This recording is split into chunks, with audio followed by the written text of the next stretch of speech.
Hi, I'm Larry, I'm Mike. and we are the Prologue. We answer questions. Uh, And today's question: what's the appropriate intensities when you have a range? so I see we're talking about intensity compliance today. Yes, correct. Yeah. So the one thing I would say is if you notice on any kind of any kind of documentation on what the training zones are, there's a million different people that come up with different zones.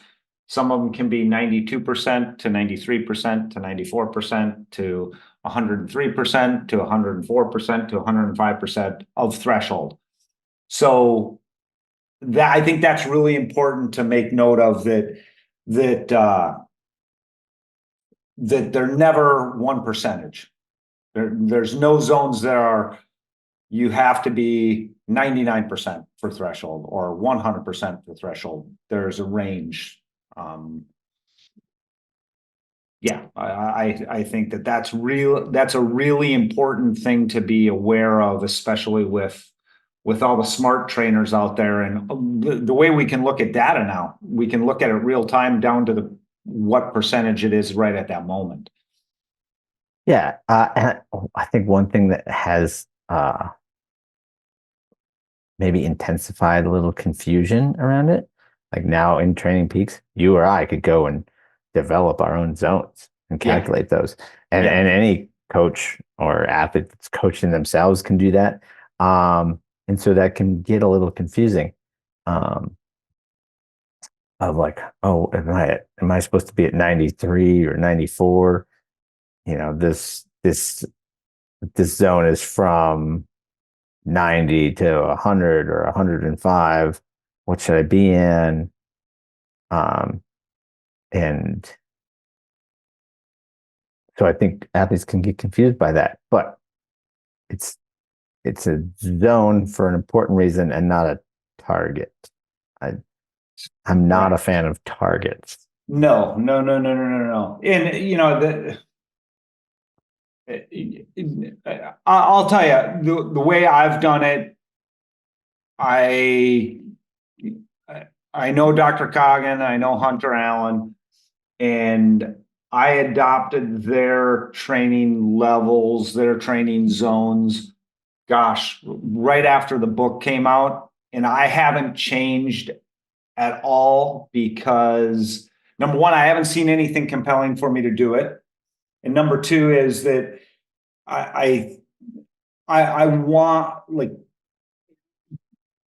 for something to be professional. I think that we need to. I wished it's never going to happen, but I wish the exercise physiology community could just agree that these are the numbers and not mess with it because the internet is a really powerful thing, and people will go on the internet and read, "Oh no, no, no, no, no, no, no! Threshold doesn't start until wherever." Where it ends. And I think they typically are not outrageously different. They're usually only a percentage, Mhm. and one percentage is not going to change anything. Uh, we don't have a selector switch with our physiology. You don't just flip the switch and all of a sudden you're at tempo. Flip the switch and now you're at threshold. It's more of a rheostat.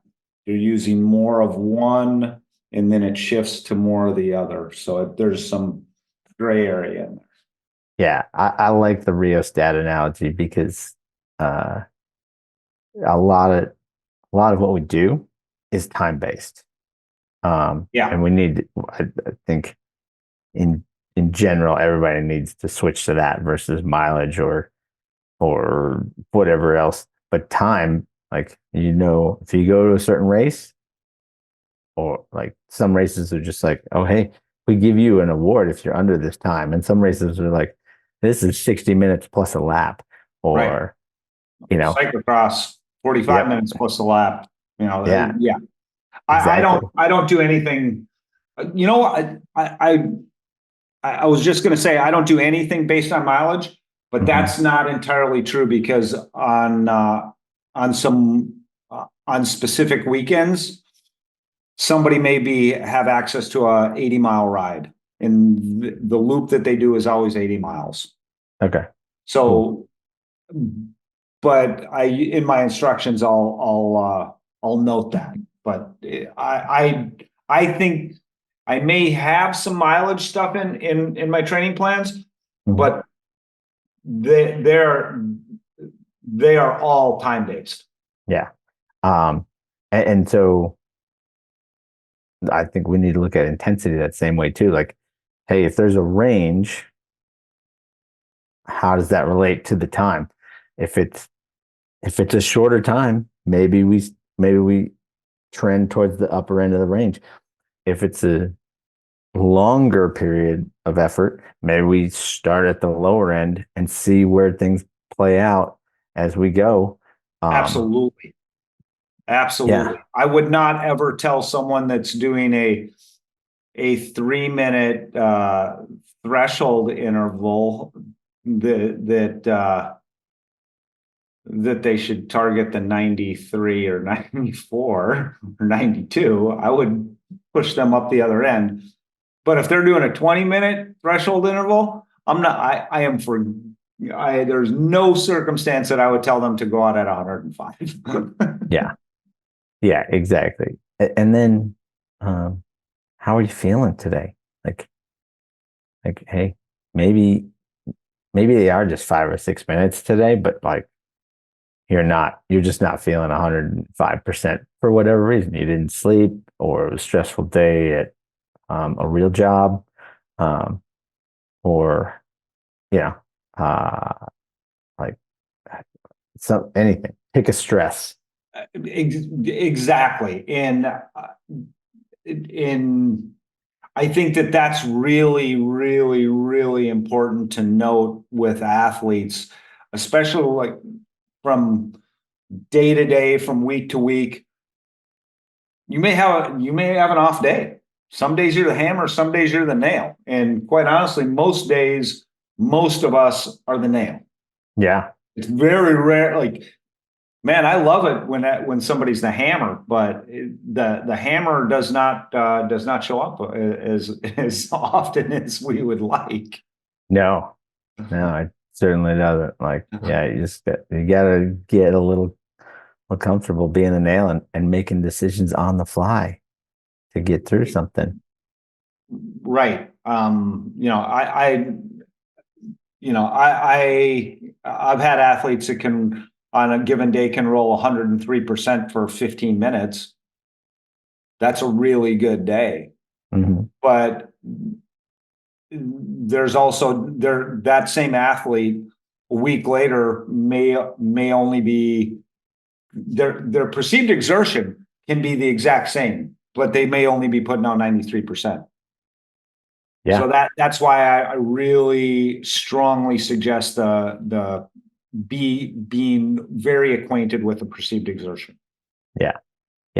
Try to tie that perceived exertion to other different metrics, like your power, your heart rate, your breathing.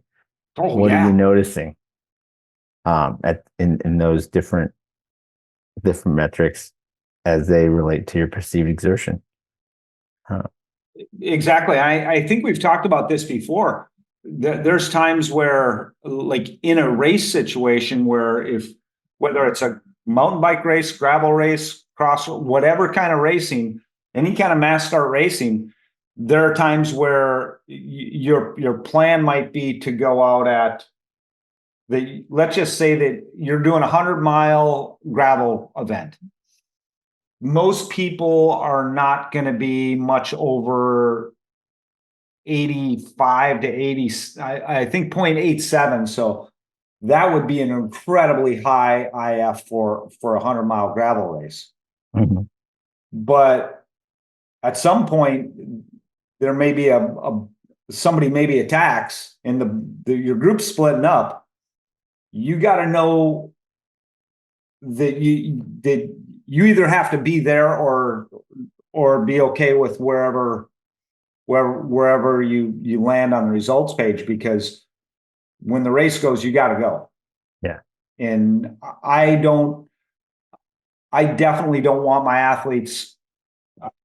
Very rarely do I want my athletes to be looking down at their computer during that period of time. And that ties back into you have to know what you're capable of on the day. Yeah. And it works it's just as much, it's every bit as important for training as it is for racing. Yeah. I think maybe the biggest message to send to athletes is like, it doesn't matter that much. Like if you're at 93 or 103, the stimulus is going to be the same. Right. It's not that different. It's not 10% different between those two numbers. Even though there's 10 numbers in between, it's not a 10% change in how much stimulus you're getting and how much you could potentially improve off of that number. Right. I completely agree. Cool. We answered it. Yeah. All right. I like it. All righty. I'm Larry. I'm Mike. And we're the Prologue. Thanks for listening, and we'll see you later. Bye. All right.